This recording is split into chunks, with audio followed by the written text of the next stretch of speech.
மகாத்மாக்களுடைய வம்சத்துக்கெல்லாம் ராயல்ட்டியே கிடையாது. இன்றைக்கும் முதற்கவி ஆழ்வார் வம்சத்தார் இருக்கா, அவள்லாம் கண்ணினுன் சிறுத்தாம்பு தலைக்கு ₹1 கொடுக்கணும்னு ராயல்ட்டி போட்டான்னா கோடீஸ்வரலாக உட்காந்துருப்போம். பத்மநாபரை விட கோடீஸ்வரனாக இருப்பான். ஆனால் ராயல்ட்டி கிடையாது. எல்லாரும் சொல்லிட்டு இருக்கா கண்ணினுன் சிறுத்தாம்பினால் கட்டுண்ணப்பண்ணிய பெருமாயன் அப்படின்னு. நிறைய மகாத்மாக்களுடைய வம்சத்தார் இருக்கா. அவள் எல்லாம் எங்கள் தாத்தா எழுதினது தான், எங்கள் முப்பாட்டனார் எழுதினது தான் ராயல்ட்டி கேட்டார்னா ரொம்ப கஷ்டம். அதுதான் சனாதனமான தர்மம். அதுபோல அந்த குரு கிருபை, குருவனுக்கு அவமானம், அப்புறம் குரு சங்கம், அதுக்கப்புறம் நாமஜப உபதேசம், அதுக்கப்புறம் ஹரி தியானம், அதுக்கப்புறம் ஹரி ஸ்மரணம், அதுக்கப்புறம் ஹரி பிரத்யக்ஷம், அதுக்கப்புறம் ஹரி கண்கூட பார்த்துட்டான். இந்த மாதிரி படிப்படியாக இந்த மாதிரி இப்போ 6 குழந்தைகளை இழந்துட்டா, காராகிரகத்தில் கஷ்டப்படுறான். அழகா 7வதாக ஆதிசேஷனுடைய சங்கம் தானா இவர்களை தேடிண்டு வந்து, இவ எங்கேயும் போகலை. இவா ஜெயிலில் இருக்கிறதுனால இவாளால் எங்கேயும் போக முடியல. ஆனால் தெய்வாதீனமாக எதிர்ச்சையாக தெய்வ அருள்னாலே ஆதிசேஷன் அக்ரஜோ பவிதா தேவக. இந்த தெய்வத்தை அனுபவிக்கிறதுக்கு ஒரு பக்குவம் வேணும் இல்லையா? ஃபர்ஸ்ட் கிளாஸ் அனுபவிக்கிற மெத்தடு தெரியணும் இல்லையா? ஒரு குழந்தைகிட்ட சாப்பிட கொடுத்தோம் அப்படின்னா கீழெல்லாம் இறைச்சி எல்லாம் கீழெல்லாம் போட்டு பெருக்கி அதை அழுக்கு பண்ணி சாப்பிடும். அது உள்ளபடி அனுபவிக்க தெரியாது. அதே அம்மா இருந்தான்னா அது அழகாக இடுப்பில் தூக்கி வச்சுன்னு வாயில் கொடுப்பா. அது துப்பினாலும் திரும்பி வாங்கி அது வாயிலேயே கொடுப்பா சமத்தா. கடைசி வரைக்கும் அந்த பாத்திரத்தை வழித்து அந்த கையில் இருக்கிற ஒரு சுரண்டி அதை ஒரு வழித்து அடி வழித்து ஆணை கூட்டி அந்த பாத்திரத்தை காலி பண்ணிவிடுவாள். இதே அந்த குழந்தைகிட்ட கொடுத்தோம்னா 4 வாய் கூட ஒழுங்காக, ஒரு வாயோ ஒழுங்காக, அப்புறம் 4 வாய். அப்போ இது முழுக்க அனுபவிக்கணும்னா இதுக்கு இந்த ஸ்பூன் ஃபீடு பண்ண வேண்டியிருக்கு. இந்தா இந்தா இந்தா இந்தா இந்தா அந்த மாதிரி உங்களுக்கெல்லாம் ஸ்பூன் ஃபீடு பண்ணுறதுக்காகத்தான் மகாத்மாக்கள் பூமியில் அலைகின்றார்கள். சத்சங்கம் அப்படின்றது ஸ்பூன் ஃபீடு. பெரிய ஆகாரத்தை கொஞ்சம் கொஞ்சமாக இந்த அம்மா இந்த குழந்தை வளர வளர வளர வளர பக்குவமாக கொஞ்சம் கொஞ்சமாக கொடுக்குறா இல்லையா? முதல்ல தாய்ப்பாலை கொடுக்குறா. அதுக்கப்புறம் கொஞ்சம் 6 மாதம் ஆன உடனே கொஞ்சம் திருடமான ஆகாரம் இப்படி கொஞ்சம் கொஞ்சமாக கொடுத்து கொடுத்து கொடுத்து கொடுத்து கொடுத்து பல்லெல்லாம் முளைச்ச உடனே இன்னும் கொஞ்சம் இப்படி கொஞ்சம் கொஞ்சமாக பக்குவப்படுத்தி அழிச்சு கொடுக்குறாரு. அதுபோல இந்த ஆச்சாரிய புருஷர்கள் மகாத்மாக்கள் சத்சங்கம் கொஞ்சம் கொஞ்சமாக நம்முடைய தகுதிக்கு தகுந்தா போல அப்படி கொடுத்து கொடுத்து கொடுத்து கொடுத்து கொடுத்து கொடுத்து கொடுத்து கொடுத்து பக்குவப்படுத்துவோம். முதல்ல சத்சங்கம் இன்னும் ராதே கிருஷ்ணா சொல்கிறார், சரி சொல்லுவோம். அது முதல்ல சொல்ல மாட்டோம். எத்தனை பேர் சொல்கிறான்னு பார்த்தா கேட்டால் மனசுக்குள்ளே சொல்லிட்டு இருக்கேன். அப்புறம் அது சொல்கிறான்னு அடுத்த வேலை காமிச்சுப்பா. அதுக்கப்புறம் ராதே கிருஷ்ணா ராதே கிருஷ்ணா ராதே கிருஷ்ணா ராதே கிருஷ்ணா ராதே கிருஷ்ணா அவர் ராதே கிருஷ்ணா அப்படி வரும். அதுக்கப்புறமா உங்கள் வாயை திறந்து ராதே கிருஷ்ணா சொல்ல வைக்கிறது எத்தனை சத்சங்கம் பண்ண வேண்டியிருக்கு. அப்போ அந்த ராதையும் கிருஷ்ணனை அனுபவிக்கிறதுக்கு எவ்வளவு தூரம் உங்கள் மனசை திறக்க வேண்டியிருக்கு. எல்லாம் அடைச்சி வச்சிருக்கல, போட்டு போட்டு போட்டு போட்டு பூட்டி வச்சு யாருக்கும் தெரியாமல், என் மனசு யாருக்கும் தெரியப்படாது, நான் என்ன நினைக்கிறேன் யாருக்கும் தெரியப்படாது. முதல்ல குருவை பார்த்தா அதான் பயம். உள்ளுக்குள்ளக்கெல்லாம் அப்படியே டப்பு டப்பு டப்புன்னு சொல்லிடுவேன். ஐயோ வம்பு மாட்டின்னுட்டோன்னு தோணிடும். ஹிருதயத்துக்குள்ள வெளில கொஞ்சம் கொஞ்சமாக நம்ம மனசை காட்ட, அது ரகசியமாக காட்டப்படாதா, எல்லாருக்கும் தெரியும்படியா போச்சு. அதானே பெரிய கஷ்டம். குருவோட பெரிய கஷ்டம். அவருக்கு தான் மான மரியாதை கிடையாது, நமக்கும் இல்லாமல் பண்ணிடுவார். அவருக்கு தான் வெக்கம் கிடையாது, ரோஷம் கிடையாது, சூடு கிடையாது, சுரணை கிடையாது, நமக்கும் இல்லாமல் பண்ணிடுவார். நமக்கு எவ்வளோ பிரச்சனைகள் இருக்குன்னு அதெல்லாம் கண்டுக்கவே மாட்டான். ஏன்னா இதெல்லாம் தாண்டி வந்தாதானே தெய்வ அனுபவத்தை உள்ளபடி அனுபவிக்க முடியும். சத்சங்கம் எதுக்கு அப்படின்னா, கபடம் இல்லாத, வெக்கம் இல்லாத, கவலைப்படாத, வெகுளியான, தன்னை பற்றி கிண்டல் பண்ணா கூட சிரிச்சுண்டு விளையாடுற குழந்தை போல மாற்றுவதற்காகத்தான். இந்த குழந்தைகளே முட்டா பயலே அப்படின்னு, முட்டா பயலேன்றது கொஞ்சர வார்த்தையா? ஐயா கண்ணங்கரையில் என்ன காகம் மாதிரி இருக்கு அச்சோ அப்படின்னா தலையாட்டும். அத்தனை கிண்டல் பண்றான்னு அந்த அபிமானம் இல்லை பாருங்க. அந்த அபிமானம் அழிய அழிய ஆனந்தம். இந்த அபிமானம் அதிகமானதுனால தான் நமக்கு ஆனந்தம் குறைஞ்சி போயிடுது. சின்ன குழந்தை எல்லாருமே ஆனந்தமாக தானே இருந்தேன். எல்லாருமே சொன்னோம் சின்ன வயசுல ரொம்ப சந்தோஷமா இருந்தேன். ஒரு வயசுக்கு அப்புறம் ஆனந்தமே இல்லை, ஏதோ ஓடின்னு இருக்கு அப்படின்னு. நல்லா கவனிச்சு பாருங்க, ஒரு 5-6 வயசுல ஒரு 10 வயசு வரைக்கும் நம்ம கொண்டாடி அனுபவிச்ச பண்டிகைகள் மாதிரி அதுக்கப்புறம் இல்லை. அதுக்கப்புறம் சரி ஏதோ ஊரில் சொல்கிறா ஒரு தீபாவளி, ஒரு பொங்கல், அப்புறம் ஊருக்காக ட்ரெஸ் எடுத்துக்கிறது, ஊருக்காக கொண்டாடுறது, இப்படி தான் இருக்க ஒழிய ஹிருதயத்தில் ஆனந்தமாக பூர்ணமான ஒரு திருப்தி, நிம்மதி இல்லை. இந்த சத்சங்கம் எதுக்கு, மகாத்மாக்கள் எதுக்கு அப்படின்னா நம்மளை இந்த எல்லா விதமான கட்டுக்கள்லேருந்து விடுவிக்கிறதுக்கு. அந்த மாதிரி அதி அற்புதமா, அதி ஆச்சரியமா, ஜோரா இந்த ஆதிசேஷன் தேவகி கர்ப்பத்துக்கு வந்துட்டார். அவளுக்கு ஒரு சமாதானம், ஒரு சாந்தி, ஒரு தைரியம், ஒரு நம்பிக்கை. தேவகிக்கு ஒரு பயம் இருந்தது, ஒருவேளை 8வது குழந்தையும் கம்சன் வதம் பண்ணிட்டான்னா, இல்லை வதம் பண்ண முடியாது, என் குழந்தை நன்னாருக்கும் ஒரு தீர்மானமான நம்பிக்கையை இந்த ஆதிசேஷனுடைய சங்கம் தேவகிக்கு கொடுத்துடுத்து. ஆனால் நமக்கு நிறைய சந்தேகம் வரும். முன்னாடி நடந்த விஷயங்களை கொண்டு பின்னாடி இது மாதிரி நடக்குமோ, இப்படி நடந்துடுமோ, இப்படி நடந்துட்டா என்ன பண்ணுவேன் அப்படின்னு அந்த ஒரு கவலை உட்கார்றதோன்னு. சத்சங்கம் வந்தா இல்லை இது மாறும், இப்படி நடக்காது, இல்லை இனிமேல் அப்படி நடக்காதுன்னு ஒரு நம்பிக்கை வருது பாருங்க. இதுதான் சத்சங்கத்துடைய பரம பிரயோஜனம். நம்ம நடந்த பயங்கரமான அனுபவங்களை கொண்டு நம்ம எதிர்கால வாழ்க்கைக்கு ஒரு பயம், ஒரு கவலை, ஒரு குழப்பம் எல்லாம் வருதோணும். சத்சங்கம் வர வர வர வர வர இல்லை இப்படி நடக்காது, என் பகவான் இருக்கான், என்னை காப்பாற்றுவான் அப்படின்னு ஒரு மனசில் ஒரு தைரியம், ஒரு நம்பிக்கை எல்லாம் வரும். அந்த மாதிரி தேவகிக்கு வந்தாச்சு. கொஞ்ச நாள் இருந்தார் இந்த ஆதிசேஷன். அதன் பிறகு பகவான் சொல்லிட்டான், தேவர்கள் யார்கிட்டையும் சொல்லலை, மாயாதேவியை கூப்பிட்டார். அம்மா இந்த மாதிரி ஆதிசேஷன் தேவகி கர்ப்பத்தில் இருக்கார், அந்த ஆதிசேஷனை கொண்டு போய் நீ நந்த கோகுலத்தில் இருக்கக்கூடிய வசுதேவருடைய பத்தினி ரோஹிணி கர்ப்பத்தில் கொண்டு வச்சுடு. அதன் பிறகு நான் தேவகி கர்ப்பத்தில் ஆவிர்பவிப்பேன், நீ யசோதா கர்ப்பத்தில் ஆவிர்பவி. 2 பேரும் ஒரே சமயத்தில் தான் ஆவிர்பவிக்க போகிறான். அப்போ தானே எக்ஸ்சேஞ்ச் பண்ண முடியும். முன்னாடியோ பின்னாடியோ பிறந்துட்டா கொஞ்சம் கஷ்டம். அதனால் அந்த எக்ஸ்சேஞ்ச் பண்ணுறதுக்காக சுவாமி சொல்லிட்டார், முதல்ல நீ ரோஹிணி கர்ப்பத்தில் கொண்டு போய் ஆதிசேஷனை வச்சுடு, அதுக்கப்புறமா நான் தேவகி கர்ப்பத்தில் வருவேன், நீ யசோத கர்ப்பத்தில் வா. அப்படியெல்லாம் பகவான் உத்தரவு கொடுத்துட்டார்.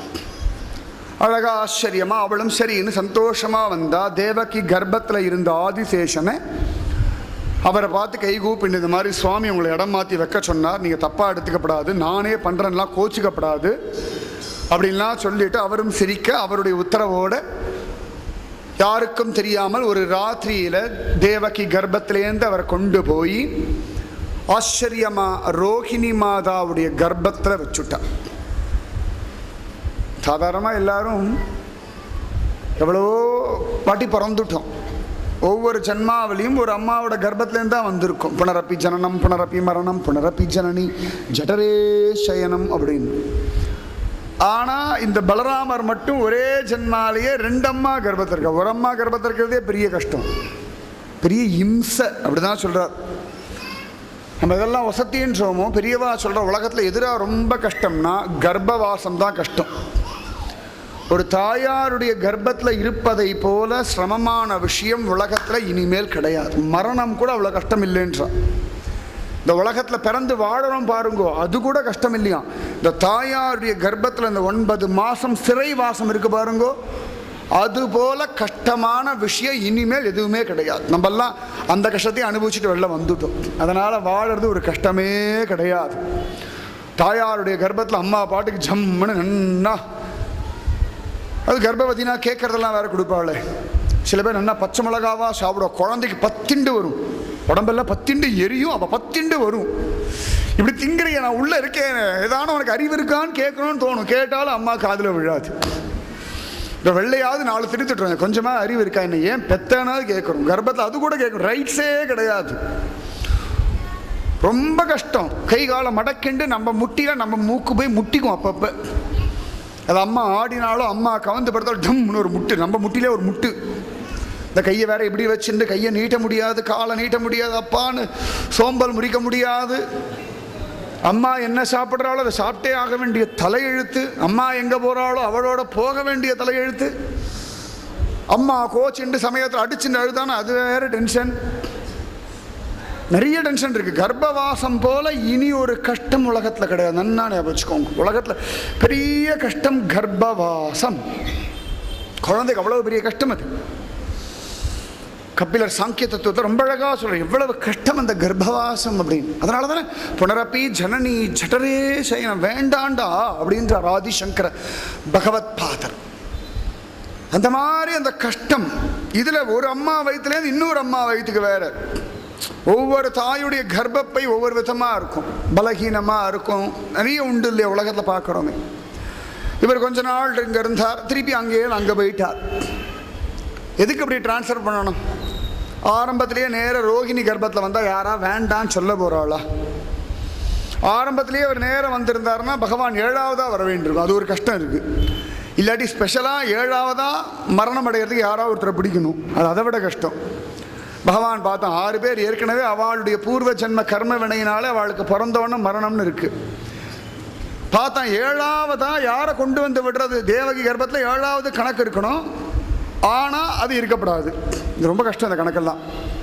அதனால் தீர்மானம் பண்ணி பாதி நாள் தேவகி கர்ப்பம், மீதி நாள் ரோகிணி கர்ப்பம். அப்போ தேவகி கர்ப்பத்தில் 7ஆவது கணக்கு வந்துடுத்து.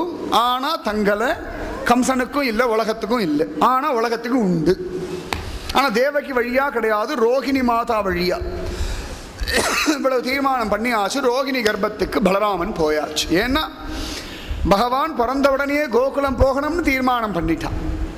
அவன் கோகுலம் போகணும் தீர்மானம் பண்ணிட்டானா அதுக்கு முன்னாடி இந்த அறிவொன்றும் இல்லாத ஆய்குலத்துக்கு இந்த சத்சங்கம், பக்தி, நாமஜபம், பகவத் ஆசையெல்லாம் கொடுக்கணும்னு அதுக்கு முன்னாடிவே ஒரு சத்சங்கம் பண்ணணும். விவிஐபி வரார் அப்படின்னா அவருக்கு முன்னாடி போய் பிஏ போய் எல்லாத்தையும் ரெடி பண்ணி வைப்பார். ஒன்றும் எல்லாத்தையும் ரெடி பண்ணிட்டு வரலாம்ன்ற மாதிரி. அந்த மாதிரி முதல்ல பகவான் மதுராவுக்கு வர்றதுக்கு தேவகி கர்ப்பத்தில் பலராமன் வர வேண்டி இருந்தது. பகவான் பிறந்தவுடனே கோகுலம் போகிறதுக்கு முதல்ல பலராமன் போக வேண்டியிருக்கு. அதனால தான் செம்பொற் கடலடி செல்வா பலதேவா, பலராமன் திருவடி எங்கே இருக்கோ அந்த இடத்துல கிருஷ்ணன் வருவானோ. அதாவது ஆண்டாள் கூட பிருந்தாவனத்தே கண்டோமேன்னு சொல்லும் பொழுது பட்டி மேய்ந்ததோர் காரேறு பலதேவர்கோர் கீழ் கன்றாய் அப்படின்னு பகவான் நித்தியம் பிருந்தாவனத்தை நுழையும் பொழுதே முதல்ல பலராமர் நுழைவார், அதன் பின்னாடி தான் கிருஷ்ணன் நுழைவான்னு பின்னாடி பாகவத்தில் இருக்கு. அதுக்காக முன்னேற்பாடம் முதல்ல ஆச்சரியமா பலராமன் வந்துடுறார். பலராமன் வந்தாச்சு, எல்லாரும் இந்த 7ஆவது குழந்தை இல்லையே அப்படின்னு வருத்தப்படுறான்.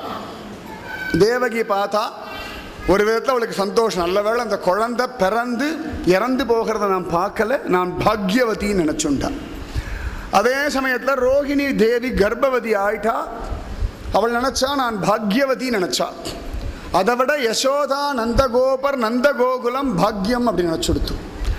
யசோத வீட்டில் அப்போ தான் ஒரு மாடு கண்ணு போட்டுது, அப்போ தான் ரோகிணி கர்ப்பவதி ஆனா, அப்போ தான் இன்னொரு மாடு செனையாச்சு, அப்போ தான் ரொம்ப நாளாக பூக்காத ஒரு மரம் பூத்தது, அப்போ தான் ரொம்ப நாளாக காய்க்காத ஒரு மரம் காய்ச்சது.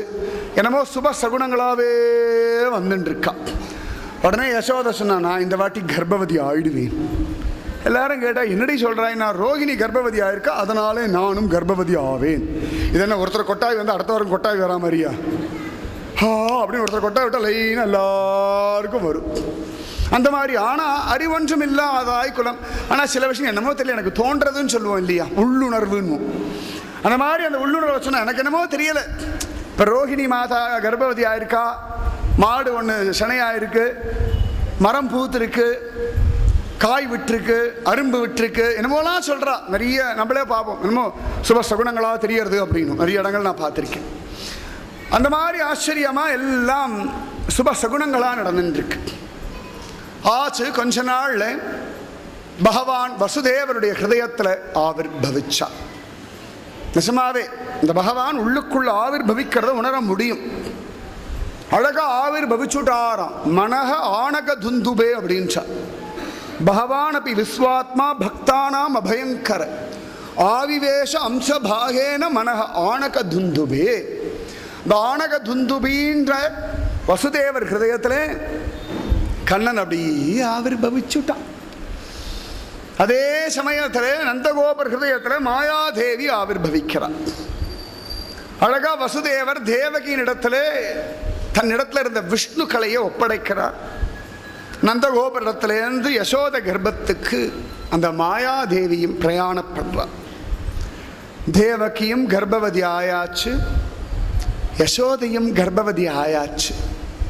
ஆச்சரியமாக ஜோரா தேவகிக்கு அவ்வளவு சந்தோஷம், சொல்ல முடியாத ஆனந்தம்.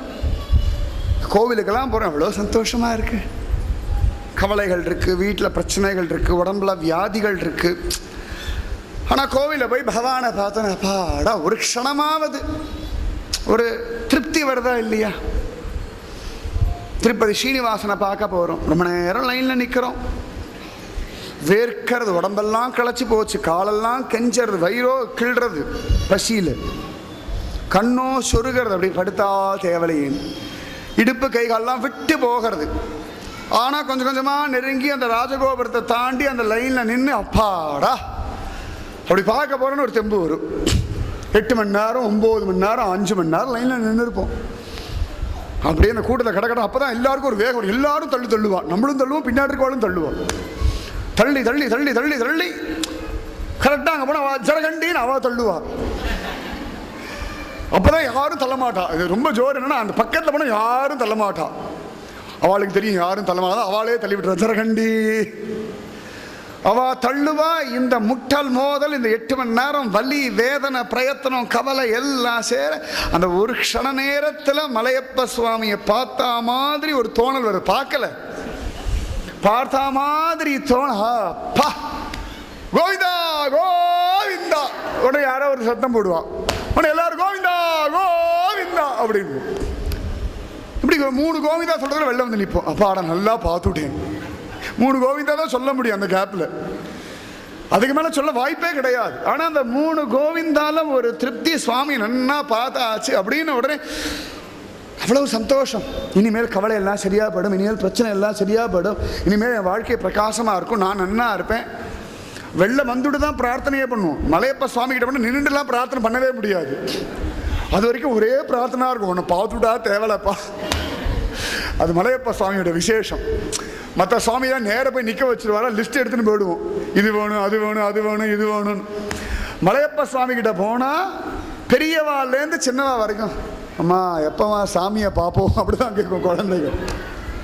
சின்ன குழந்தை வரைக்கும், அம்மா நீ எவ்வளோ நேரமா ஆகும் சாமியை பார்க்க, சாமியை பார்க்கவே முடியலையே அப்படின்னு. எல்லாருக்குமே மலையப்ப சுவாமியை பார்க்கறது ஒன்று தான் குறிக்கோளாக இருக்கும். பார்த்து முடிச்சுட்டு வெளில வந்தால் அப்புறம் ஓரத்துன்னு கையை கூப்பிட்டு இது வேணும் அது வேணும் எல்லாம் லிஸ்ட் அப்புறம் தான் வரும். அதுக்கு முன்னாடி ஒரு லிஸ்ட் ஞாபகம் இருக்கு, அது வந்து விசேஷம், அது திருப்பதியுடைய விசேஷம். நிஜமாவே ஒன்றுமே தொழ நம் வினை ஓயுமே, சத்தியமான வாக்கு, நம்மாழ்வார் வாக்கு. அது வரைக்கும் சுவாமி தரிசனம் ஒன்று தான் குறிக்கோள். மற்ற இடங்கள்லாம் மற்ற எல்லா குறிக்கோளும் உண்டு. மலையப்ப சுவாமி கிட்ட மட்டும் சுவாமி தரிசனம் ஒன்று தான் குறிக்கோள். ஏன்னா 365 நாள் அப்படி தான் மெயின்டைன் பண்ணுறார், அது அவர் சமத்து. மற்றவாள்லாம் சில நாள்லாம் கொஞ்சம் ஃப்ரீயாக விட்டுடுவா. அப்போ ரொம்ப ஈஸியாக பார்த்துட்டேன், 5 நிமிஷத்தில் பார்த்துட்டேன், அவ்வளோதான். மலையப்ப சுவாமி மட்டும் எப்போ போனாலும் ஒரு டென்ஷன் உட்காந்துட்டு இருக்கும். கூட்டமே இல்லைன்னு, ஆனால் நம்ம போகிற அன்றைக்கின்னு பார்த்து 1.5 லட்சம் பேர் வந்து நிற்பா. அடுத்த நாள் பேப்பரில் பார்த்தா 1.5 லட்சம் பேரா, நேற்று 30,000 பேர் தான் வந்தான்வா. அப்போ நேற்று 30, இன்றைக்கி ஒரு 35 40 நம்ம கணக்கு பண்ணுவோம். 3 மடங்கு வந்து உட்காந்துட்டு இருக்கும். 5 மடங்கு 1.5 லட்சம் பேர் அப்படின்னு. ஒரு சந்தர்ப்பத்தில் நாங்கள் அப்படி தான் போனோம். ஆச்சரியமா, சரி இன்னைக்கு யாரும் வரமாட்டேன், எக்ஸாம் எல்லாம் நடக்கிறதுன்னு போனால் அன்னைக்குன்னு பார்த்து எங்களை மாதிரி 1.5 லட்சம் பேர் வந்துவிட்டா. 10 மணி நேரம் லைனில் காத்துட்டு இருந்தோம், நம்பவே முடியாதவர். அந்த மாதிரி அந்த பகவத் தரிசனம், பகவத் தியானம்ன்ற அது ஒன்று பூரணமாக வரணும் இல்லையா? அந்த மாதிரி தேவகிக்கு எல்லா கவலைகளும் மறந்தாச்சு, தன்னை மறந்து ஆனந்தம் வந்துடுத்து. அப்படியே அந்த சத்சங்க பலம் உள்ளுக்குள்ள பகவான் வந்துட்டான். அந்த ஸ்மரணை எல்லாரும் சந்தோஷமா சிரிக்கிறார், முகம் பிரகாசமா இருக்கு, ஆனந்தமா இருக்கா, திருப்தியா இருக்கா. என்னமோ ஒரு குதூகலம். ஒன்றும் ஜெயிலேருந்து ரிலீஸ் பண்ணலை அவளை ஒன்றும் கம்சன் கொண்டாடலை.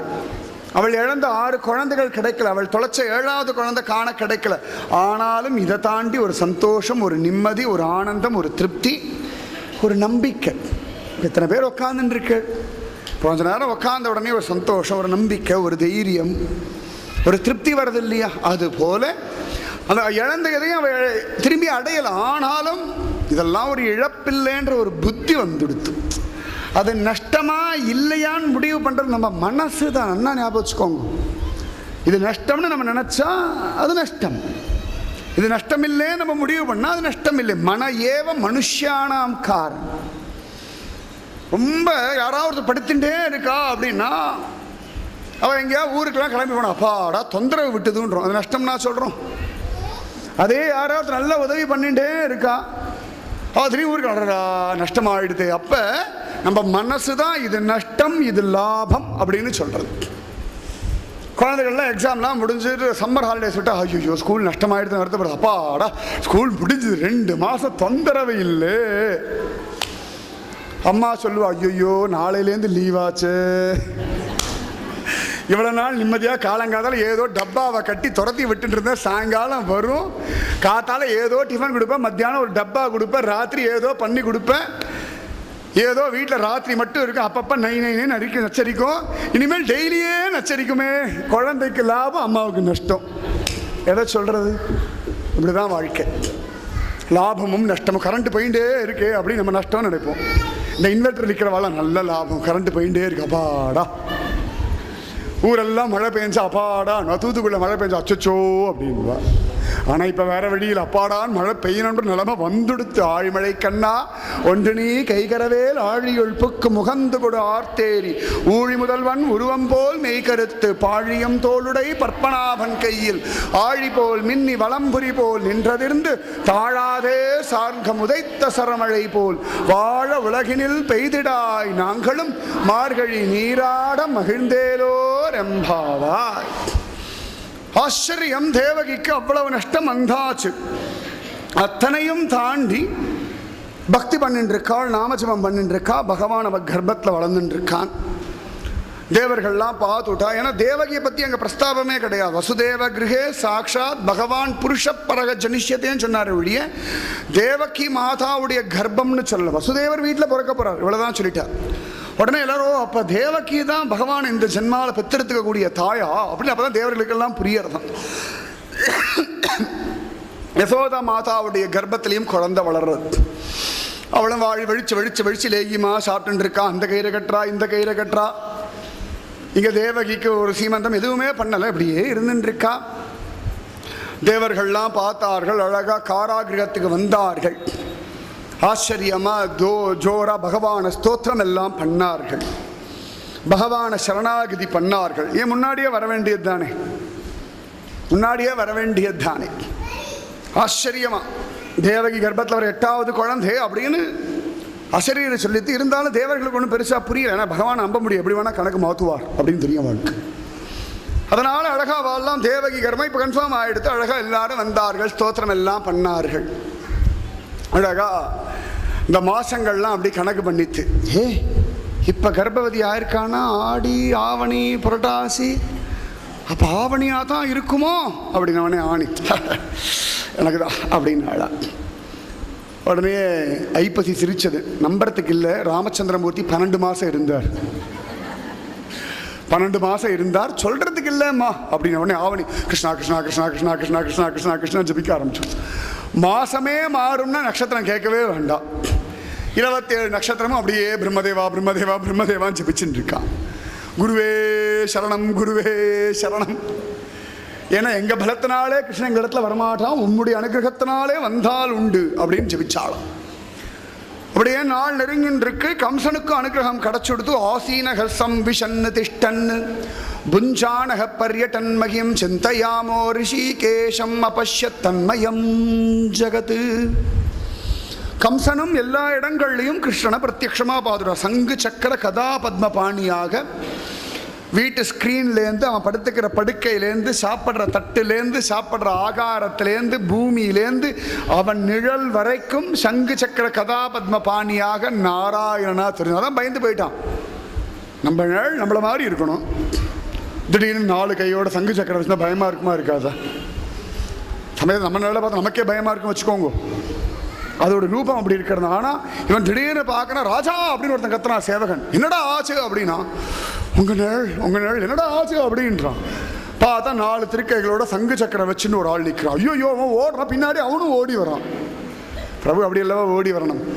சாயை போல தாமும் அணுக்கர்களே அப்படின்றார் பெரியாழ்வார். பெரியாழ்வார் திருமொழி வாசிச்சிட்டோம் அப்படின்னா பெருமாளுடைய நிழல் போல அவர் கூட இருக்கலாம். உலகத்தில் யாரை வேணா வேண்டான்னு தள்ளி வச்சுடலாம், நிழலை மட்டும் தள்ளி வைக்கவே முடியாது. இந்த சரீரத்துலேருந்து ஆத்மா கிளம்பி போன பிறகு கூட இந்த உடம்புக்கு ஒரு நிழல் உண்டு பார்த்தாளா, இது இல்லாமல் போகிற வரைக்கும் ஒரு நிழல் உண்டு. அந்த மாதிரி பெரியாழ்வார் சொல்கிறார், நல்ல பக்தி நாமஜபம் பண்ணி அந்த பாசுரங்களை ஒழுங்காக புரிஞ்சுண்டா பெருமாளோட நிழல் போல இருந்து அவருக்கு கைங்கரியம் பண்ணலாம். அந்த நிழல் பிரியவே பிரியாத, பகலோ ராத்திரியோ எப்படி இருந்தாலும் நிழல் உண்டு அல்லவா. அந்த மாதிரி கம்சனுக்கு விதவிதமான அனுபவங்கள். ஆசீனக சம்பிஷன்னு திஷ்டன்னு உக்காந்துட்டு இருக்கான். திடீர்னு எழுந்து ஓடுறான் சிம்மாசனத்திலேருந்து. என்ன ராஜா அப்படின்னா, இல்லை இப்படி பார்த்துக்கிறான். என்ன ஆச்சு ராஜா அப்படின்னா, இல்லை இந்த நான் கை வைக்கிற இடத்துல ஏதோ 2 கை இருந்தா போல இருந்தது. நான் உக்காந்துட்டு இருக்கிற சேர் யாரோ மடி மாதிரி இருந்தது. இப்படியே மேலே சாஞ்ச யாரோ நெஞ்சில் சாயிற மாதிரி இருந்தது. பெருமாளுக்கு ஆதிசேஷன் ஆசனமாக இருந்தார்னா கம்சனுக்கு பெருமாளே ஆசனமாயிட்டார். எப்படி இருக்கும்? பகவானை சேரா பண்ணி உக்காந்துருக்கல, உட்காந்து பாருங்க.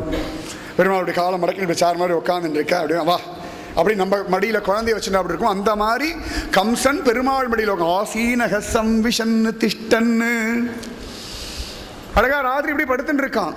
என்னமோ யார் மேலேயோ படுத்துட்டு இருக்கா மாதிரி ஒரு ஃபீலிங் அவனுக்கு. யாரோ ஒருத்தர் காலை பிடிச்சுட்டு இருக்கா, யாரோ 2 கையை பிடிச்சிருக்கா, யாரோ ஒருத்தர் தட்டின்னு இருக்கா. என்னடா அது கை காலம் அசைக்க முடியலையேன்னு பார்த்தா 2 கை காலை பிடிச்சுட்டு இருக்கு, 2 கை கையை பிடிச்சிட்டு இருக்கு. ஆன்னு கத்துறான். இப்படி கவர்ந்து படுக்கிறான். என்னமோ வித்தியாசமா இருக்கே. ஒரு தலானியில் தலையை வச்சுன்னு ஒரு தலானி இப்படி கட்டி பிடிச்சுன்னு பத்துன்னு இருக்கான்.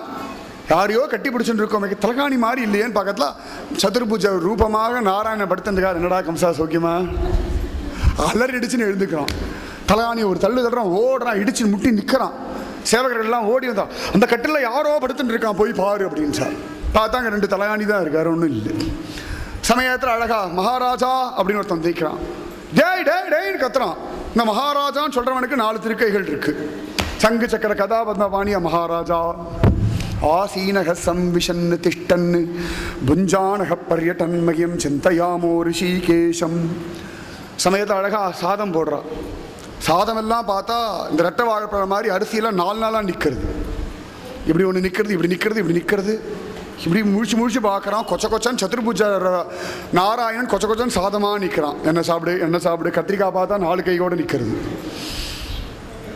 அவனுக்கு அழகாக பாயசம் பண்ணால் 4 கையோடு அது குதிக்கிறது. ஆசீனக சம்விஷன்னு திஷ்டன்னு புஞ்சானக பர்யடன்மகிம் சிந்தையாமோ ரிஷிகேஷம் அபஷ்யத் தன்மயம் ஜகத். உண்ணும் சோறு பருகும் நீர் தின்னும் வெற்றிலை எல்லாம் கண்ணன். கம்சன் பார்த்துட்டான். விதவிதமா டம்ளரில் ஜலம் வச்சா ஜலம் ஆடினா அதுவும் 4 திருக்கைகளோட. கம்சா வந்துட்டேன். கண்ணை மூடினா கம்சா என்ன எங்கேயோ இருக்கான்னு உனக்குள்ளதான் உள்ள பார்க்கணும். சுச்சோ இங்கே இருக்கான் குத்துறான். வைத்தியர் இடத்துல போகிறான். இங்கே ஒருத்த உட்காந்துட்டு அவனை வெளில எடுத்து போடுங்க, ஆப்ரேஷன் பண்ணி வெளில எடுத்து போடுங்க. வைத்தியர் சொன்னார், மகாராஜாக்கு மனசு தான் சரியில்லை பாவம், ஒரு ஸ்லீப்பிங் டேப்லெட் கொடுத்து தூங்க வச்சிருவோன்னு தூங்குறார். தூக்கத்தில் கூட என்ன கம்சா தூங்குறியா அப்படின்னு தட்டான். ஆசீனக சம்விஷன்னு புஞ்சானக பர்யடன்மகிம் சிந்தையாமோ ரிஷிகேஷம் அபஷ்யத் தன்மயம் ஜகத். இப்படியே காலம் ஓடின்னு இருக்கு. பகவான் பார்த்தான், அவதாரம் பண்ணணும் தீர்மானம் பண்ணிட்டான். நிஜமாவே அவன் தீர்மானம் பண்ணிட்டான். ஆச்சரியமா ஆச்சு. தேவகி கர்ப்பம் நன்னா வளர்ந்தாச்சு. அப்படி மேல் மூச்சு கீழ் மூச்சு வாங்குறா. நாராயணா நாராயணா அப்படின்றா. நாராயணா அப்படின்றா. ஹரே ராமா கிருஷ்ணா கோவிந்தா நாராயணா ராமா